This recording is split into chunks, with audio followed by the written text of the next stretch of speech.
Céu Orlando apresenta Os Novos Rumos do Cristianismo, uma obra de Adolfo Marques dos Santos. Não esqueça de dar o seu like, se inscrever no canal e compartilhar o vídeo. Estes registros são importantes para a divulgação da mensagem e o crescimento do canal. Agradecemos a colaboração. Capítulo 32 – Educar para libertar consciências. Pergunta: na condição de eterno e imortal, qual o próximo passo que o ser humano deverá dar para direcionar melhor a sua trajetória evolutiva na era do mentalismo? Resposta: embora o espírito humano seja portador de livre-arbítrio, existe a lei da impermanência que, por ser constante universal, não lhe permite arbitrar pela estagnação eterna, pois na gênese da mônada, criada simples e ignorante, Deus já lhe introjeta os seus divinos atributos, cabendo-lhe a sagrada tarefa de trazê-los ao seu consciente e tornar-se operante na obra do Senhor de todos os mundos. A mônada, graduada ao reino hominal, encarnando e reencarnando nas muitas moradas do Pai, ao atingir determinado patamar evolutivo, começa a ter consciência de seu Cristo interno. Paulatinamente, se autodescobre como espírito eterno e imortal, o que lhe faculta dar sentido sagrado à vida. Assim, antes de a criatura ter condição evolutiva para reconhecer em si que é portadora do dom sagrado da vida, Deus, as suas existências são corriqueiras e inexpressivas quanto aos tesouros dos céus.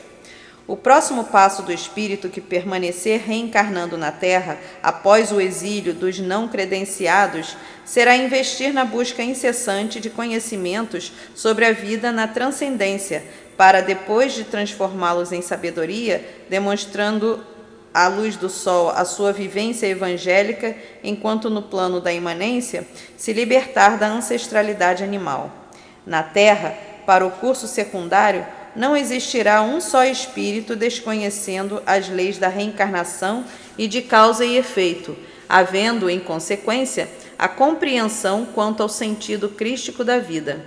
O ser humano, ao conceber que não existe ética superior à vida, segundo Pietro Baldi, abraçará amorosamente as demais criaturas para fraternalmente irmanarem-se e celebrarem a vida.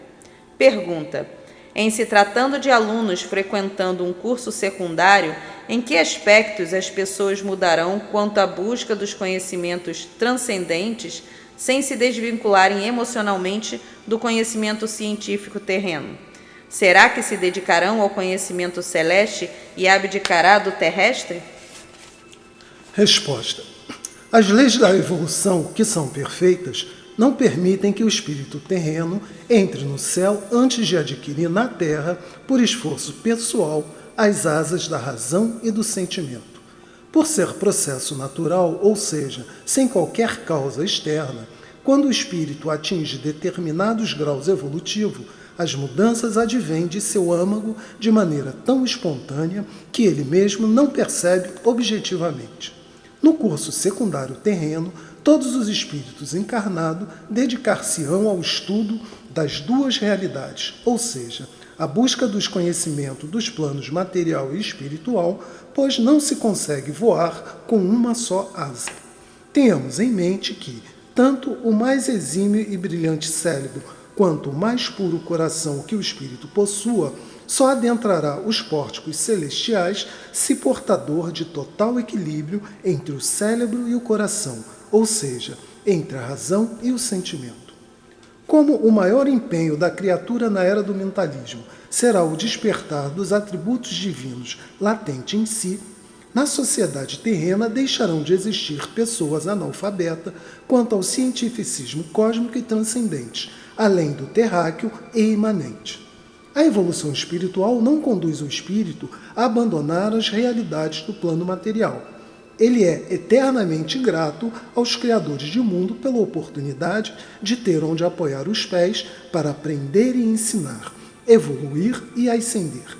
A maravilha é que ele, mais consciente quanto à transitoriedade do plano material, não se permite o vínculo emocional a objetos pertencentes à dimensão da relatividade, embora tenha plena certeza de que o céu se conquista na terra. Os espíritos conhecedores da legislação divina não abdicam dos conhecimentos científicos, artísticos, filosóficos, teológicos, nem das demais vertentes, pois sabem que, enquanto não dominarem os conhecimentos referentes à dimensão da imanência, não terão condições reais para dominar os pertencentes à transcendência. Pergunta: como ficarão as situações em que, atualmente, pessoas semi-analfabetas ocupam postos relevantes na administração da sociedade? O que deve ser mudado para que tal acontecimento não cause desestímulo à juventude a ponto de não se dedicar aos estudos?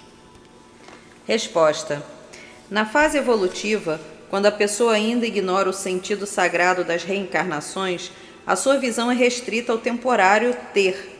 Com isso, o eterno ser fica em último plano. Após o exílio dos espíritos menos evoluídos que não reencarnarão na Terra durante, pelo menos, os próximos 6.666 anos, as aspirações daqueles que continuarem neste mundo serão divinamente mais luminosas. Gradualmente, a frequência mental das criaturas aumentará em função do despertar do Cristo interno. Por se tratar de espíritos mais conscientes quanto à finalidade sagrada da vida, o ser se sobrepõe ao ter, e, por ser processo natural, não há sofrimento íntimo. Os postos relevantes não serão mais ocupados por incipientes nem incipientes.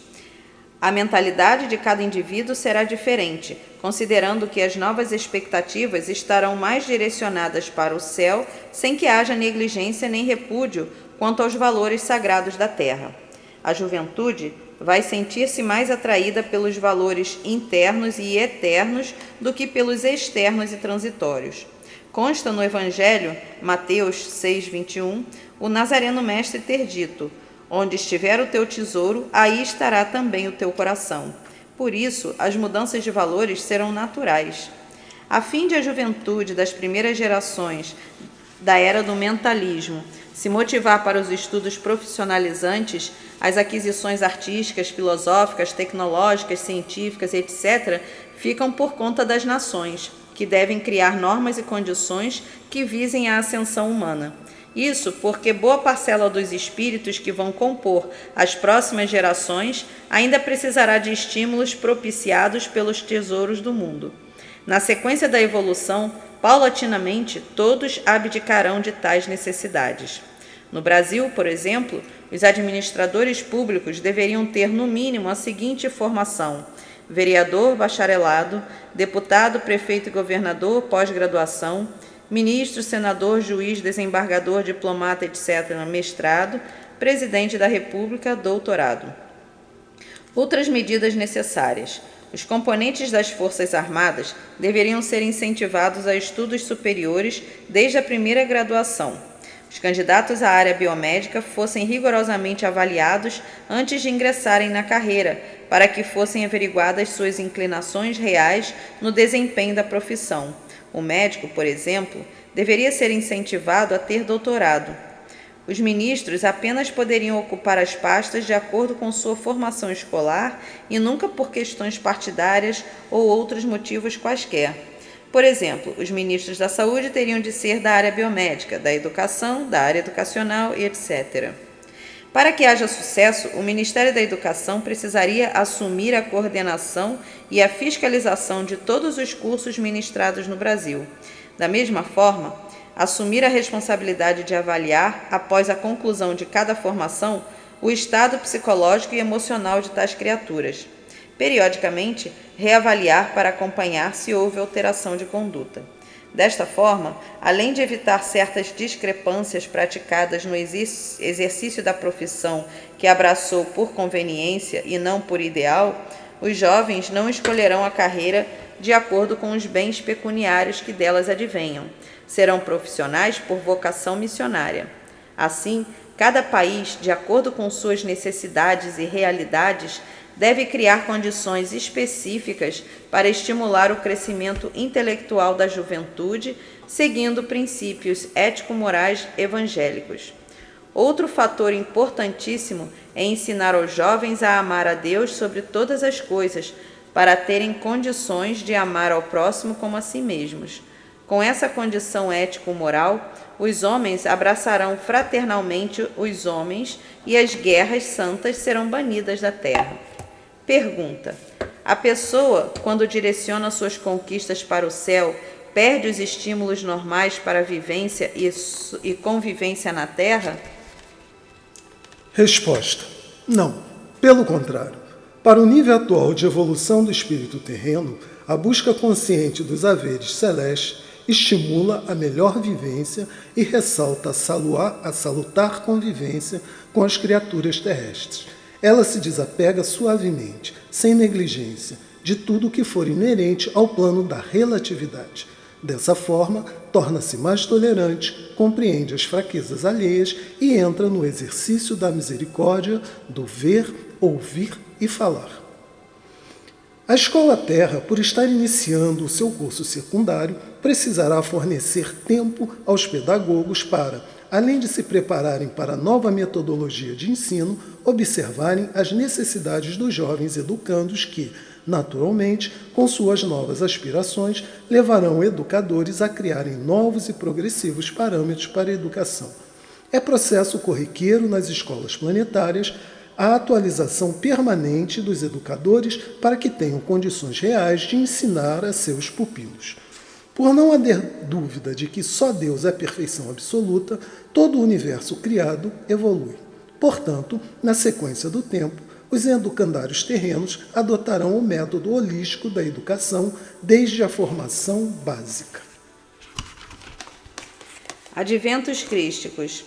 Aprendemos que se cristianizar é assimilar a mensagem do Cristo trazida ao mundo por Jesus, seu crístico médium, e transformá-la em vivência. Evangelizada, a pessoa é inspirada pelos espíritos superiores que habitam os planos da sabedoria divina. Desperta o sentimento religioso, compreende a realidade da vida eterna e passa a ser centro de convergência das aspirações espirituais de outras pessoas. Recebe o beneplácito dos espíritos evoluídos e dos ascensionados, que a envolvem em amoroso afago de calor evangélico, a fim de que ela possa impregnar tudo o que realizar com magnetismo divino. O Evangelho, em sua crística e sacrossanta condição de alimento puro e divino para a alma, é transformador de espíritos simples e ignorantes em anjos. Procuremos nossa evangelização e assim estaremos adquirindo méritos para adentrarmos os pórticos celestiais. Em sendo o foco deste momento planetário, educar para libertar consciências, eduquemos a nossa vida mental para mais abrangentes colóquios mediúnicos com a divindade, pois o ser humano atual, com sua mente altamente sensível, a partir do momento em que se harmoniza com as leis universais, o seu guia passa a ser o supremo amor, Deus.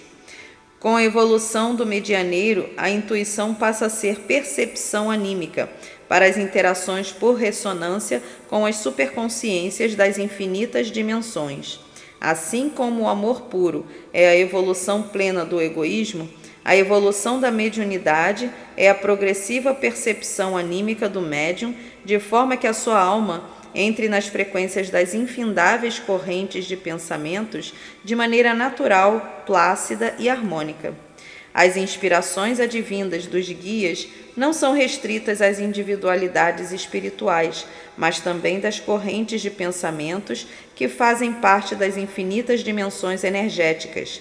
Continuemos desenvolvendo não apenas a nossa mediunidade fenomênica, como também a anímica, através dos conhecimentos libertadores, certos de que a intuição, por mais pura que possa ser, também evolui, considerando que o ponto final da evolução é Deus. Não esqueça de dar o seu like, se inscrever no canal e compartilhar o vídeo. Estes registros são importantes para a divulgação da mensagem e o crescimento do canal. Agradecemos a sua colaboração. Fim do capítulo 32, Educar para Libertar Consciências.